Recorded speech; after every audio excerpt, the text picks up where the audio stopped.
think we've been looking very hard at trying to be an iconic resort destinations that are leisure-oriented, ideally on the beachfront, to take the Outrigger brand out into this part of the world. What I like about the Asia-Pacific and even the Indian Ocean is the markets are growing. We're seeing a growth of the outbound Chinese market and the inter-Asia market, and yet the traditional markets of Europe and some of the other places are also strong. So all of that, sets the stage for growth.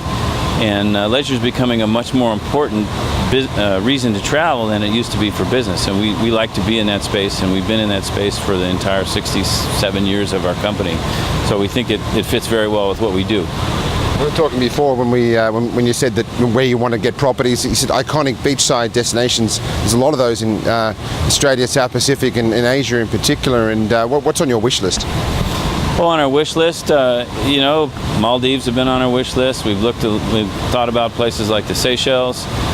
Certainly other choices in Bali. We've got one contract signed in Vietnam, but we think there are other opportunities in Vietnam. Possibly we've got one contract signed in Hainan Island, China, perhaps another one there. And yet, as you point out, there are lots of nice beach places, including Australia. And you're back up to 4 properties in Australia, and what's your goal for Australia and New Zealand? Do you want to get back up to your 18, 20 properties like you had before?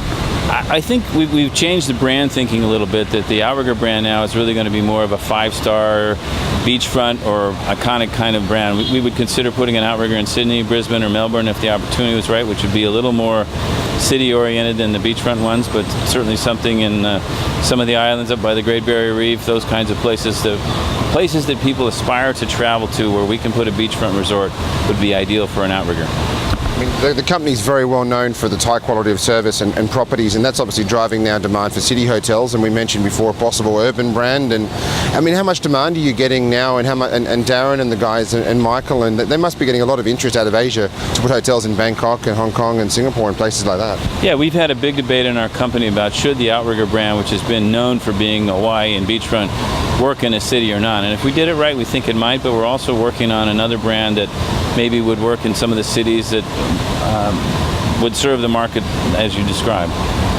And expectations for next year? I mean, we were talking about Hawaii before. Hawaii is quite positive. Asia Pacific still growing quite well. Obviously, is your outlook quite positive for the next 12 months? I think in the Hawaii and the Asia Pacific region, the outlook's very positive. I think the growth of the Chinese market certainly is on everybody's lips right now as the number one subject.